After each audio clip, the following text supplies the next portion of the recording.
Amén. Estamos comenzando el estudio de Hebreos, capítulo 1, hoy día, 11 de marzo. Y hay algunas cosas que yo no voy a entrar en mucho detalle. Por ejemplo, ¿quién escribió el libro? Vayan escuchando. ¿Quién escribió el libro? Según los católicos lo escribió el San Pablo, el apóstol Pablo. Ellos hasta ahora sostienen que es el apóstol Pablo. Según la teología evangélica, comenzaron con el apóstol Pablo, de ahí creyeron que es Bernabé, de ahí creyeron que es anónimo, de ahí creyeron que lo hizo Apolos, que lo escribió Apolos. La verdad, quien escribió el libro de Hebreos no es tan importante ni es tan relevante, ¿ok? Porque a las finales, como es inspirado por Dios, el que escribe el libro es Dios. Mi posición personal, yo como maestro de ustedes en este momento, les comparto mi posición personal. Para mí lo escribió el apóstol Pablo, para mí. ¿Ok? Yo sostengo lo que creen los católicos, que sí fue el apóstol Pablo el que escribió. No tengo problemas con eso. Aunque me es irrelevante también, de verdad se los digo, me es irrelevante quién escribió el libro. Los destinatarios,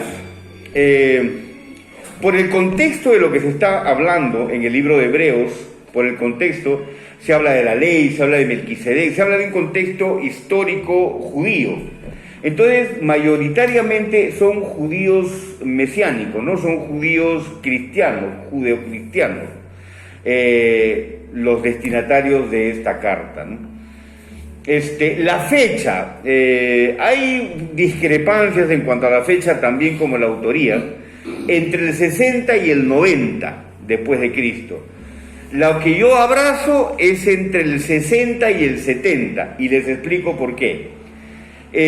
Para mí es una carta que le escribe el apóstol Pablo a la iglesia judeocristiana y también a la nación israelita en su conjunto, para explicar las grandezas de Cristo versus las creencias originarias.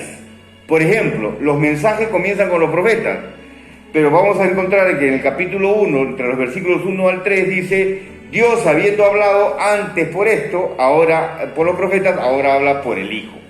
Entonces está rompiendo el estatuto, está sacando un costado a los profetas y está dejando como el único oráculo de Dios, Dios mismo en su Hijo, en la expresión de lo que es su Hijo, ¿ok? También rompe el esquema de Melquisedec y el esquema angelical. Los judíos abrazaban mucho el asunto de que los ángeles eran muy poderosos, superiores, y eran muy así, ellos abanderaban mucho a los judíos, a los ángeles.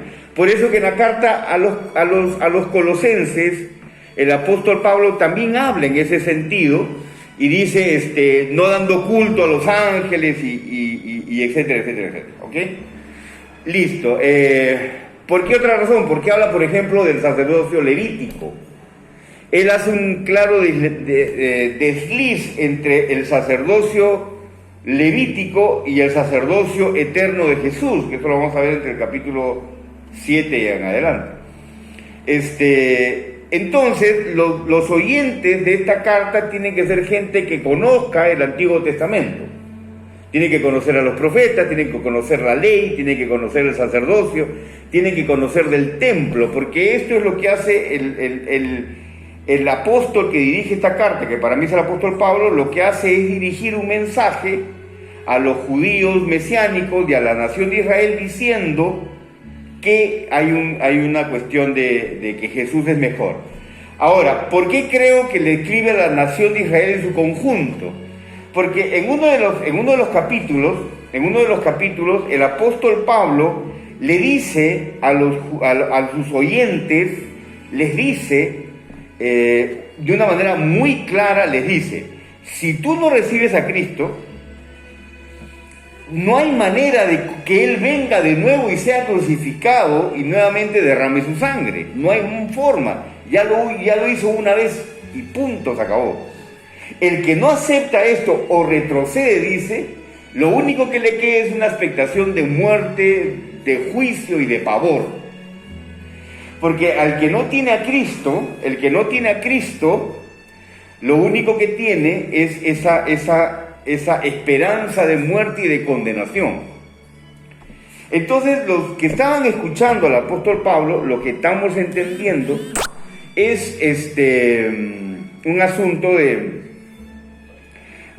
que son gente que conoce el Antiguo Testamento y está siendo llamada a Cristo y a abandonar sus cosas. Eso con respecto a los destinatarios. Hemos visto la autoría, la fecha, el destinatario, los destinatarios, la fecha les estaba explicando, perdón. La fecha porque creo que es antes del 70, porque el mensaje es claro, ¿no? Como está hablando del templo,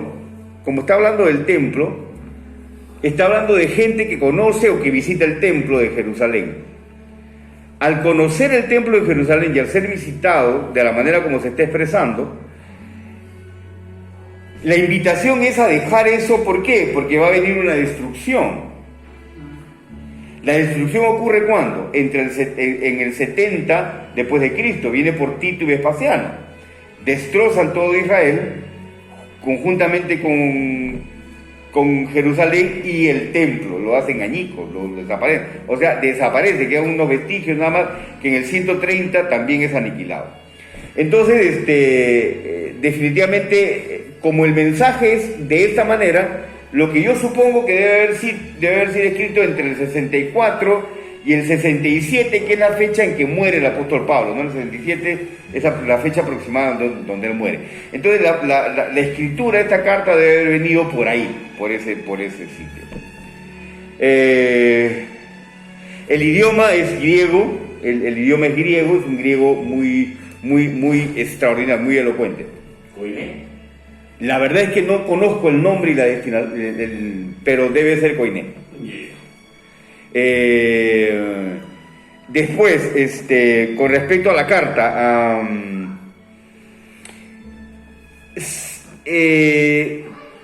esta carta está dirigida a gente después de los 12 apóstoles. En una parte que vamos a encontrar, lo que ellos hacen es, y el mensaje que oímos de Jesús dicho a sus seguidores, es el mensaje que hemos oído. Entonces, cuando el apóstol escribe de esta manera, quiere decir que es una segunda generación. También podemos estimar que puede ser entre el 50 y el 80, 90, ¿no? Después de Cristo. Por eso que se va. Lo más importante de la carta de Hebreos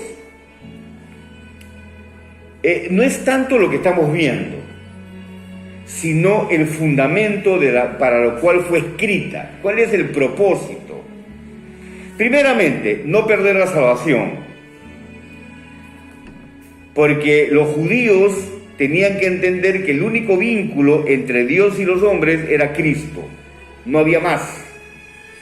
¿Ok? Entonces, ellos dicen, por ejemplo, ¿no? Como ya vamos a ver después, dice, Dios habiendo hablado por los profetas, ahora habla por el Hijo. ¿Ok? Entonces eso nos da a entender que solamente el hablar del Hijo es lo que a nosotros nos debe importar. Para eso vamos a entender algunos versículos. Por favor, busque usted, hermana, Juan 1:17. Ya la próxima semana tú también Sí. Juan 1:17.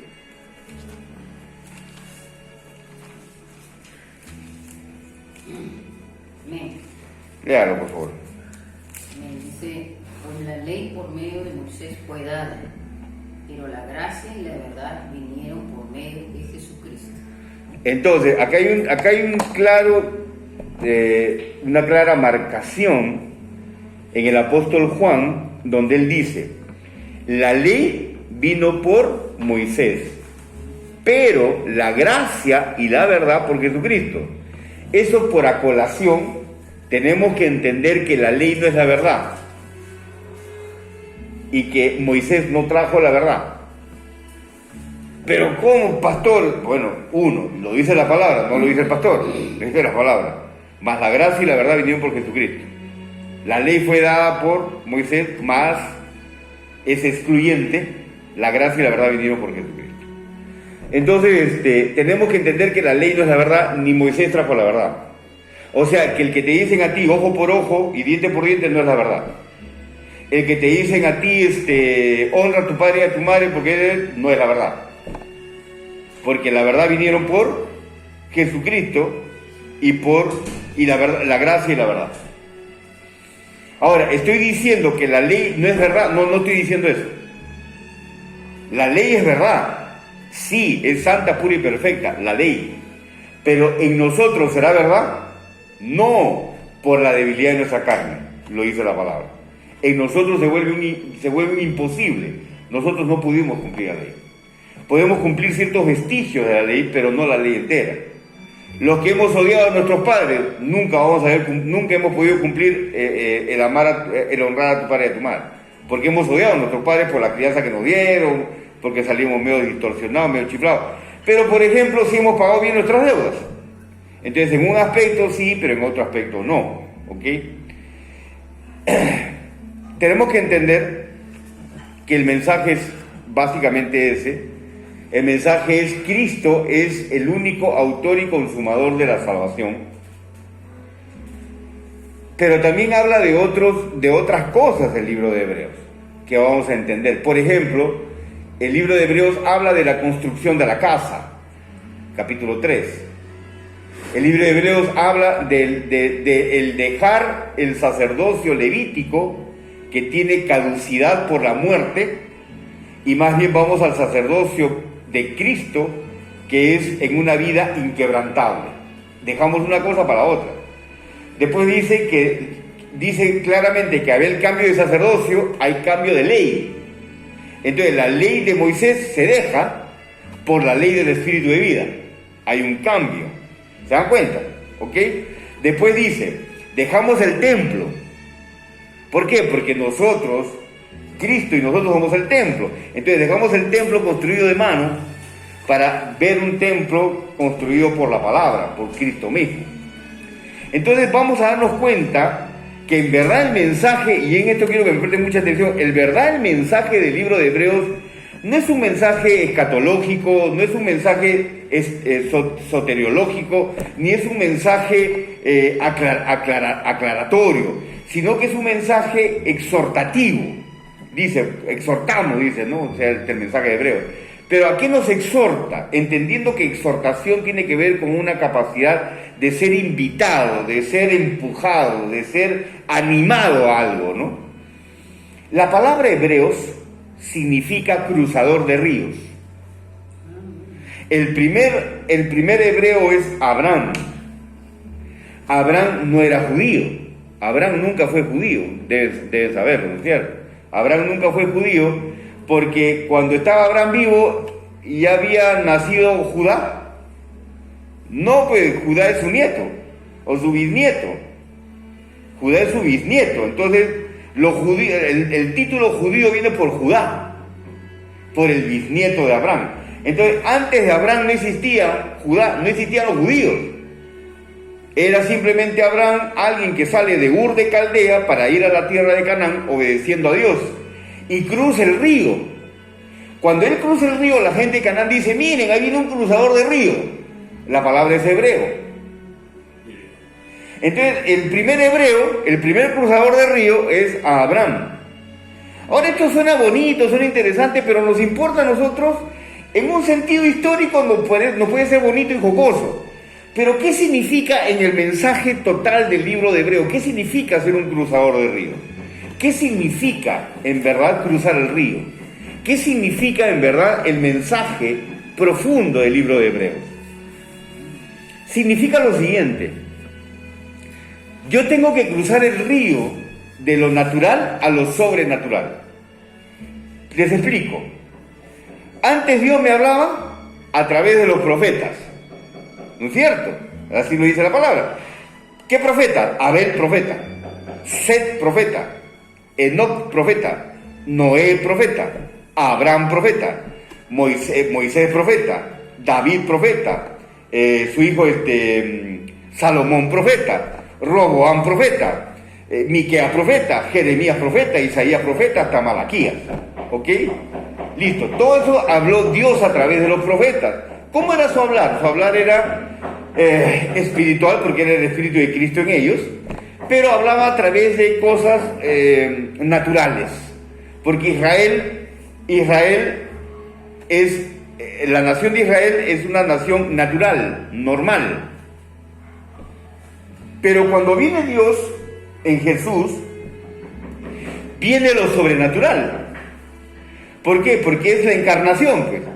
Nace de una mujer que es virgen, por la inseminación del Espíritu Santo, nace el Hijo de Dios, le crean cuerpo donde se insertaba el Espíritu de Cristo. El Espíritu de Cristo hace una amalgama con el Hijo del Hombre, y Jesucristo se convierte en el Hijo del Hombre y en el Hijo de Dios, algo maravilloso en sí mismo. O sea, es algo sobrenatural. O sea, Jesús ni tiene una procreación natural, ni tiene una vida natural, ni tiene una muerte natural, ni nada natural, porque todo en Él es sobrenatural. Todo. O sea, no hay nada natural en Jesús. Si usted lee los evangelios, la otra vez me di el trabajo de leerme el evangelio de Marcos y de Lucas y comenzar a notar qué aspecto natural tenía Jesús, y no encontré uno. Un solo aspecto natural en Jesús no lo encontré, todo era sobrenatural. Y si usted lee y estudia el evangelio de Juan, él habla un idioma sobrenatural con gente natural, y es hablando el mismo griego o el mismo arameo, hablan de dos maneras completamente diferentes. Por ejemplo, cuando él está hablando con la mujer samaritana, le dice: si tú supieras quién soy yo, me pedirías a mí que te dé agua viva. Y la mujer comienza a buscar el balde y la cuerda para sacarlo del pozo. Jesús le estaba hablando desde los cielos en un contexto espiritual, y ella está entendiendo y contestando en un aspecto natural. Todo el hablar de Jesús es sobrenatural. Entonces, el libro de Hebreos lo que me está invitando a mí, y lo que lo está invitando a usted, es a que crucemos el río de lo natural para vivir en lo sobrenatural, presentando al Hijo de Dios como el único oráculo que nos queda. Vamos a buscar ahora, yo lo voy a leer, Mateo 17.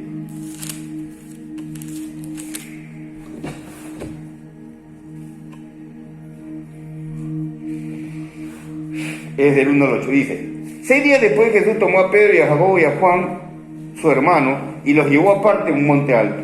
Y se transfiguró, o sea, se cambió delante de ellos. Y resplandeció su rostro como el sol, y sus vestidos se hicieron blancos como la luz. Y aquí les aparecieron Moisés y Elías, o sea, los profetas y la ley, hablando con él. O sea, los tres estaban conversando. Entonces Pedro dijo a Jesús: Señor, bueno es que para nosotros que estemos aquí. O sea, que Pedro debe estar Dios mío, debe estar que se orina de miedo. Si quieres, hagamos aquí 3 enramadas, una para ti, otra para Moisés y otra para Elías. Mientras él aún hablaba, una nube, acá va lo importante, una nube de luz lo cubrió. Y he aquí una voz en la nube. Todos son aspectos sobrenaturales: la transfiguración, que hable con Elías, que hable con Moisés, la nube, la voz en la nube. Todo es sobrenatural, nada es natural. Si nosotros buscamos a Dios en el aspecto racional, ya perdimos. Porque Dios pues vive en una esfera sobrenatural. Nosotros vivimos en una esfera natural, y nos ha invitado en Cristo Jesús a que participemos de la esfera sobrenatural. Entonces dice: he aquí una voz de la nube que decía: este es mi Hijo amado, en quien tengo complacencia, a él tienes que escuchar. ¿Quiénes estaban ahí? Estaba Elías, estaba Moisés, profeta, y la ley, el representante de los profetas y el representante de la ley. ¿Pero qué dijo Dios? No escuches a Elías, no escuches la profeta, no escuches a Moisés, escucha a Jesús. Entonces el libro de Hebreos remarca esto. Él dice, antes Dios habló por los profetas, mas ahora habla por el Hijo. ¿Y qué es lo que te está diciendo el Hijo? ¿Que tienes que tener una religión mejor? No, lo que te está diciendo el Hijo es que tienes que vivir en el poder sobrenatural. Impón manos y que la gente se sane. Predique el Evangelio y que la gente sea salva. Oye, ¿qué mayor poder sobrenatural? Porque la gente, como estábamos compartiendo la otra vez con la hermana esta Mónica que vino, la gente, yo le predico a usted, yo le digo, ¿quieren ser salvos? Usted me dice, sí, yo quiero que reciban a Cristo como Señor. Listo, recibo a Cristo como Señor y Salvador y eres salvo. Sí, amén. Oras, recibes a Cristo y cuando tú le preguntas, ¿salvo de qué eres? Ni sabes. Ni sabes de qué eres salvo. ¿Por qué? Porque es un asunto sobrenatural, es algo que Dios te lo trajo, ni siquiera entra en tu razonamiento porque no sabes de qué eres salvo. Ya después, leyendo la Biblia, escuchando la prédica, te puedes enterar que eres salvo de la ira, salvo del castigo, salvo de muchas cosas, de la condenación eterna, eres salvo de muchas cosas, ¿no? Pero en un principio no. ¿Por qué? Porque el mensaje también es sobrenatural. Imponer las manos y que la gente se sane es sobrenatural. Y etcétera, etcétera. Entonces, ¿a dónde quiero que el Espíritu Santo dónde nos quiere llevar? A que entendamos que el mensaje principal de Hebreos no es un mensaje teológico, sino es un mensaje espiritual. No es un mensaje de entendimiento teológico, es un mensaje de entendimiento de posición hacia dónde Dios nos quiere llevar y qué es lo que tenemos que hacer. ¿Ok? Entonces Dios comienza en el primer capítulo a describirnos la fuente de todo esto. Dios comienza a describirnos la fuente de todo esto. Y la fuente es Jesús. Y comienza a describirlo como lo vamos a comenzar a describir en este momento. ¿Ok? ¿Está claro hasta aquí? ¿Alguna pregunta?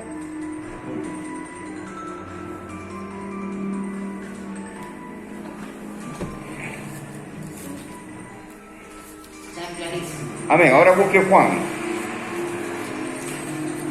Busque Juan capítulo 1, ¿ya?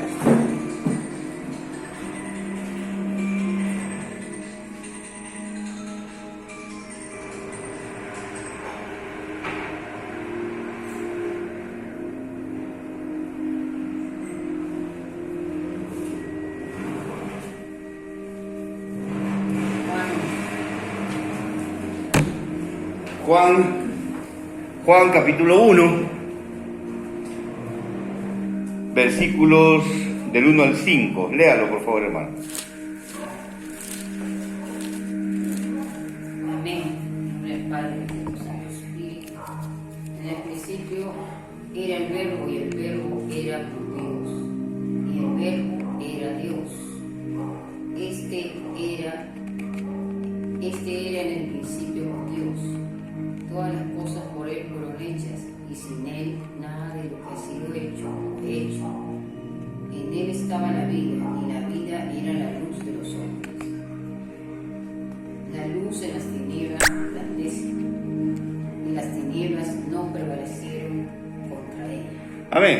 En estos versículos que estamos leyendo, pues no entra el aspecto racional, ¿no? No entra. Porque ¿cómo voy a entender que Él fue... ¿Cómo voy a entender que Él es el Verbo?